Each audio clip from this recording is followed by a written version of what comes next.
जब कांग्रेस यहाँ हारी उसके बाद उन्होंने बिहार को लालू जी के हवाले करके एक तरीके से बेच दिया। बिहार से हमको 20, 25, 30 सांसद आते रहे और हम लोग दिल्ली में बैठ के कहते रहे कि बिहार तो पिछड़ा है, इसका कुछ नहीं हो सकता है। लालू जी ने जिन वर्गों को आवाज दी उनको शिक्षा क्यों नहीं दी, उनको रोजगार क्यों नहीं दिया, उनको जमीन क्यों नहीं दिया। लालू जी की चर्चा की सर, लालू जी ने कहा कि अखिलेश जी को मैंने जेल में रहकर वहाँ भिजवाया राज्यसभा। ये क्या अब इसमें क्या है? मतलब ये तो कांग्रेस चला रहे क्या? बिहार में तो कांग्रेस ने आज नहीं, ये तो कोई एक घटना की बात नहीं। 1990 में 1989-90 में जब कांग्रेस यहाँ हारी उसके बाद उन्होंने बिहार को लालू जी के हवाले करके एक तरीके से बेच दिया। बिहार को बेचा, अपने संगठन को भी बेच दिया। और कांग्रेस अकेले नहीं है इसमें। जो गलती बिहार के जनता के साथ धोखा कांग्रेस ने किया 1990 में कांग्रेस रूलिंग पार्टी थी बिहार की। एक बार चुनाव हारे और फिर उन्होंने लालू जी के हवाले करके छोड़ दिया। बिहार की जनता का जो होना है हो। यही गलती भाजपा ने नीतीश के साथ की। नीतीश के हवाले बिहार में कर दिया, बिहार को कर दिया और ये चिंता नहीं की कि बिहार के लोगों का क्या हो। मैं इस बात को समझिए, जो भाजपा दूसरे राज्यों में अलग अलग दलों को तोड़कर अपनी सरकार बनाती है, बिहार में 2020 में वो इस राज्य में सबसे बड़े दल थे, लेकिन उन्होंने पद नहीं संभाला, जिम्मेवारी नहीं ली बिहार को सुधारने का। उन्होंने नीतीश जी को बनाया जिनके पास सिर्फ 42 विधायक थे। क्यों किया ऐसा? ऐसा इसलिए नहीं किया कि उनको नीतीश से प्रेम था।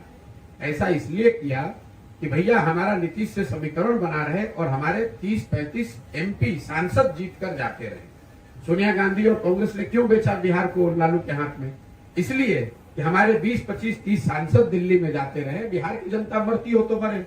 तो ये बिहार की त्रासदी रही है कि दोनों राष्ट्रीय दलों ने, कांग्रेस ने 1990 में और बाद के वर्षों में भाजपा ने, इन्होंने सांसदों की लालच में बिहार की चिंता नहीं की।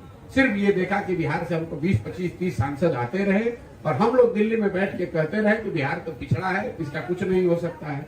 और जो लोग यहाँ दो लोग चलाते रहे, लालू नीतीश, इनकी राजनीति तो आप जानते ही हैं। इनका पूरा फोकस ये है भाई समाज को बांटो, सबको गरीब रखो, सबको अनपढ़ रखो, सबको मजदूर रखो और सबको समाजवाद और समता मूलक बात करके सामाजिक न्याय के नाम पर सबको बेवकूफ बनाकर वोट लेते रहिए।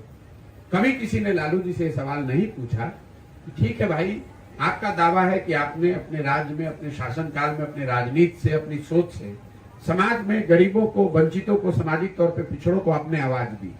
लेकिन लालू जी ने जिन वर्गों को आवाज दी उनको शिक्षा क्यों नहीं दी, उनको रोजगार क्यों नहीं दिया, उनको जमीन क्यों नहीं दिया? कभी आपने ये पूछा?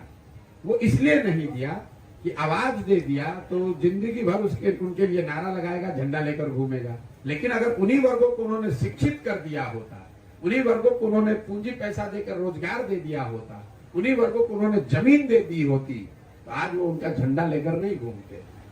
तो ये राजनीति है यहाँ पर, जिसके तहत पूरे बिहार को अनपढ़ और मजदूर बना दिया गया, ताकि आपको अगर 400 रुपया पेंशन भी मिल रहा है तो आपके लिए नेता माई बाप है।